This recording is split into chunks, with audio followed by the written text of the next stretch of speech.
This is Simon Walton, the UK correspondent for RailFreight Live, with a look at the Williams-Shapps Plan for Rail. So, the Williams-Shapps Plan for Rail, a wake-up call for the industry? Well, it certainly was, because it was announced at 5 AM on Thursday morning.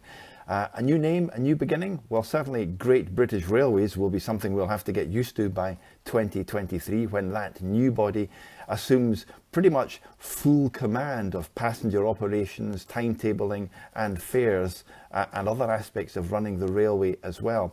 It's all based on the Williams Review, compiled by Keith Williams, a former chairman of British Airways, and has been sitting on the stocks now for almost 2 years. We were wondering if that report would ever see the light of day. Well, it has, and there are 101 mentions for freight in the 101 pages of the report.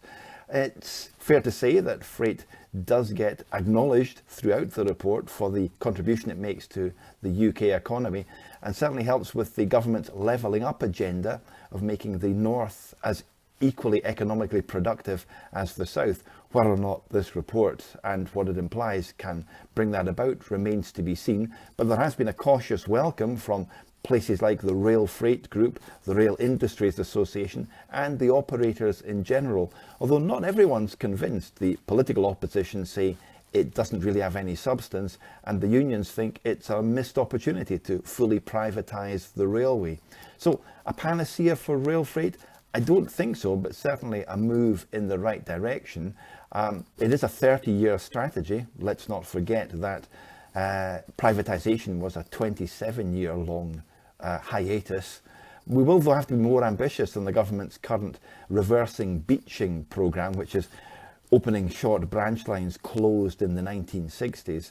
The devolved governments around the UK do have a different view.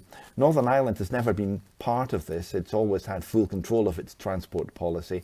Wales very much has moved in that direction as well. But I think it's Scotland where the most opposition has been felt. The government there in Edinburgh say that they had no consultation whatsoever over this, and many of the aspects of it will impinge directly on transport policy in Scotland, particularly the Union Connectivity Review, which will see potentially new lines connecting Scotland and England and connecting Scotland to the HS2 network. Is this an end to privatisation? No, not quite. It will, though, mean that companies involved in the railways will be more accountable to the government, although the government will take full responsibility for any revenue that may be lost or indeed won through the railways. There was one actual stakeholder who was very unimpressed. That was the company called Trainline. That's the company that currently is the leader of fare operations, independent fare operations in the UK. When they heard that fare operations would be taken under the wing of Great British Railways, Trainline's shares took a Great British plummet on the stock exchange.